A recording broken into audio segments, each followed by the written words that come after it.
Чон баавгайтай учирсан аатай биертэй хүчтэнгүүд. Хүдэр даян авраг дэ гомбчав.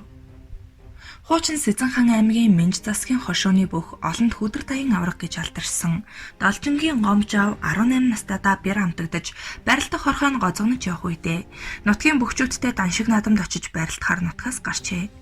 Цаадуулан замдаа айл хэсэж адуу малтай ноцолдож айраг тараг ууцхан хаяа хорондоо барилдан бэлтгэл хийгээд их л аажуу явцгаах юмгин. Тэр том наадамд анх зодоглож үзэх гэж догдолж явсан гомбчоо хүү яарч чадханд тэднээсээ салан баруун зүгтэл гэхээс өөрийг бараг мэдэхгүй явсаар хан хинтийн уулын их хөвчөд орчихжээ. Төөрч бодолсон хүү оройхон хэрт нэгэн хотелд ирж хоол унд болж гэдэс гараад шөнийн сэрүүнд газар төгөхөөр болж айлын хүмүүсээр явах чигээ залгахад тэр баруун урд модтой уулын ингэрээр явбал дээр байх. Уг нь араар нь бүдэг зам бийлдэ.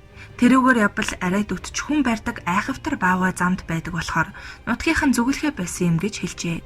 Гомбчав мориндоо мордоод тэр баавга гэдэг амтэн чинь насгүйдсэн шар үхрээс биеэр хэр юм бэ гэж лавлан тийм их томгүй гэхийг сонсоод аян замдаа гарчээ. Гомбчав аль замаар нь явъя да гэж бодож байснаа бэр чадалтаа эрдэн яадгийм тэр баавгаг их чин тааралдвал барилдаад үзээх үү. Арай дүт гээвэз гэж шийдээд арын замыг сонгон явв. Модон дундуур сүлжин нилээд явтал унаж яваа морин хамраа тачигнуулан холмолцаад ураг шивхаа болоход манер мориноосоо бууж хөтлөөд явган явж эхэлжээ.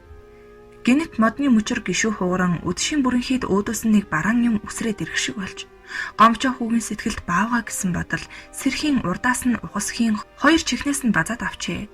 Айн хүрэн баавгач муухай ойрлон хойд хоёр хөл дээрээ босоод ирж гомч авч байдаг чадлаараа гараа угц татан доош дараад авч гин. Тэгээд баавгач толгоогоо өндийлгэх гэхээр хүчлэн дугтарч нүдэн анд шүдэ зуугаад л газарт мөргүүлээд байж. Сүүлдээ гарынхан шуух орсоод чийг даагаад янгнаад тэсхийн арга алга гин. Баавгаан толгойч суларсаар өндийнхөө болох шиг болж удалгүй айн хүчит хүрэн бүх газарт харуулдан унаад хөдөлгөө болоход сая л сэхэ авсан гомбчов хоёр гараа тэмтэрч үзвэл арьс нь урагдж шамран цус нүчтэйгөө холилдоод хачин болсон байжээ.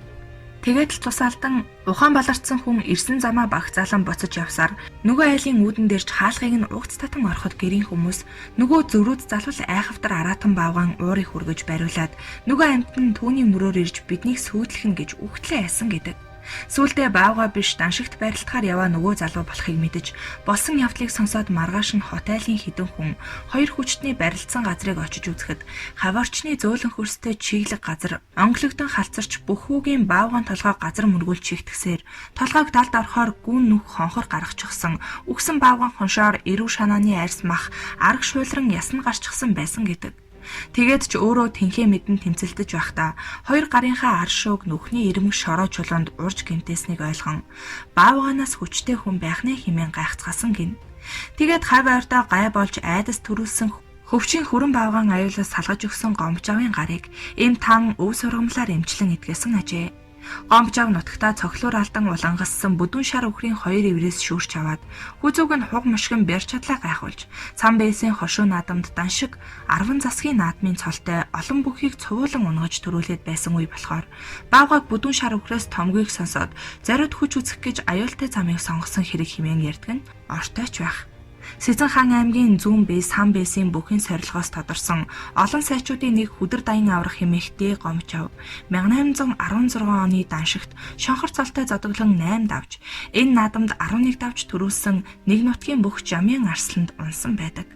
Хүдэр даян аврахтай холбоотой бас нэг хууч бол Сан бэйсийн хошууны нутагт байсан гүн шаварчийн хятад пүүсийн данжаад Монголоос арьс шир ангийн үс элдэг зүйл ачаад нутаг долноор буцахдаа түүнийг замд тохиолдох дээрэм тонуулаас хамгаалуулах зорилгоор авч явахдаа хүч чадлыг нь сорж ургаа мод хатан дээр эргэн хонин чинээ бол харчулуу өргүүлж тавиулаад бэр чадлыг нь багтан мөнөх чулуун дээр үүнийг сан бэйсийн хошууны хүдэр даян авраг гомчов хэмээх хүн өргөж тавилаа гэсэн хятад бичиг цохиулж үлдээсэн гэдэг.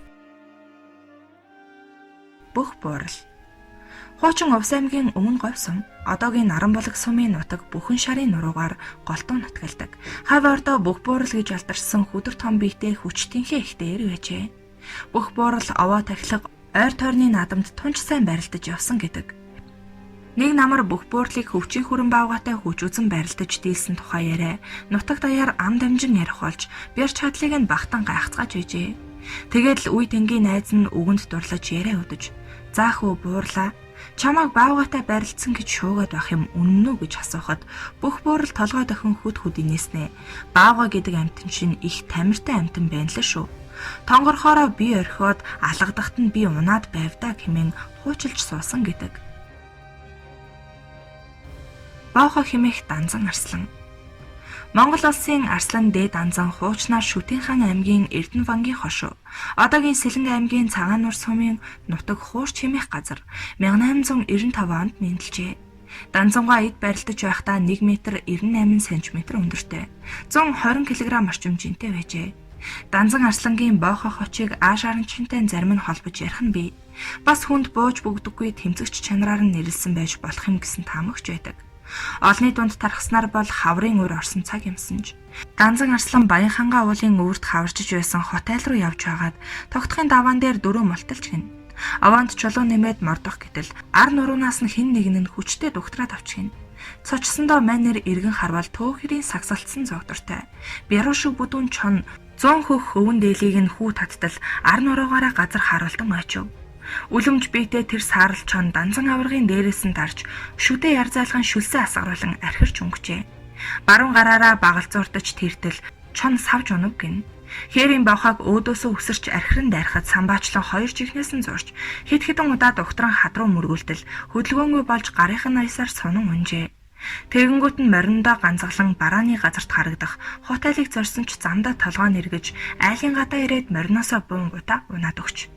Данзангаа айлын гадаа ирээд ухаан алдаад унчихжээ. Нэг хэсэг ухаан балартаас сэрэгтэл олон хүн ирсэн бололтой. Гү яаж амьд гарваа. Манай хотыг үүрээр төвөөгээд арилсан галзуу азарган чоныг авалчихсан байна гэж ам амандаа шуугалтаж байсан хэмээн тэрбээр дурссан байдаг. Энэ явдлаас хойш нутгийнх нь боохо Данзан гэж дуудах болж энэ хоч нь эд барилдаж байх үед нь ус даяар тарж боохо Данзан хэмээн түмэн олондоо нэр нь мөнхөрчээ. Баавга хэмээх давагтарч. Хинтээ аймгийн Батширээ цүмийн Харьяат аймгийн Арслан Цэрэндоржийн давагтарчийг нутгийнх нь Баавга хэмээн хүндэтгэн хочоор нь дууддаг байжээ. Залуу бүх давагтарч 1956 оны намар хан Хинтийн нуруунд нутгийн хашир анчин дашин хамт өвчин том анд морджээ. Модны чөлөөгөөр арай төрүүлэн явж байсан дашин өвгнийг шархтаж улангассан Баавга гинэт дайрч яах ихийн завдлагын нүүрнийх нь арсыг хуу татан унжуулж хүч цавраараа алгадах агшинд 17 настай самбаатай хүү давагтарчийн буу тасхийн ой хөвчийг дөргүүлэн цурайтахад хүрэн Баавгаач газар харуулдан унаж өвгөн анчин ухаан балартан очсон гэдэг. Тэгээд нарийн шуургааг хууг татан холбож чаргархуу юм хийж дашин өвгнийг дээр нь хэвтүүлэн цасан дээгүрч ирсээр гэрт нь авчирч байжээ. Ийхүү нутгийн өвгөн анчны амийг хүрэн Баавга хүчит савраас аварсан давагт орж хойтон зун нь эргийн халан үрэлсэн онон мөрний усанд мориноос унад живж хөх гэж байсан бүсгийг бас зориг самбаа гарган аюулаас аварч байжээ. Тэгээд л нутгийнх нь ач тустай давагт орж хүүгээ. Хөвчийн хүрэн Баавганаас хүний ам аварсан давагт орж хөөс сахарсан ононгоос хүүхэн булаасан давагт орж химэн бахархан ярилцах болсон гэдэг. Давагтарчийг 1959 онд аймгаасаа шалгаран Монголын залуучууд оюутны анх дугаар их наадмын үндэсний бүхийн барилдаанд зодоглон Булган аймгийн бүх Б жамын дорчтой барилдахаар дэвжээнд гарахад булганы тэмээ өргөдөг Хинтийн Баавга өргөдөг гэж сүртэй наргагүй зарлаж байсан гэдэг. Энэ үеэс давагтарчийн Баавга нэр олонд тархсан ажээ. Давагтарч 1965 онд аймгийнхаа наадамд улсын начин иш шарав жамцыг өвдөг шороодуулан төрүүлж аймгийн арслан цол авсан байдаг. Халт дэгэдэх зайлч дугтрах суйлах зэрэг дархан мэгтэй Цэрэндоржийн давагтарч арслан төрж өссөн Батширээ цүм болон зэрэгэлдээ орших Бэндэр Цэнхэр мандал сумдын наадамд олон удаа төрүүлж байсан бэр чадалтай нэгэн байжээ.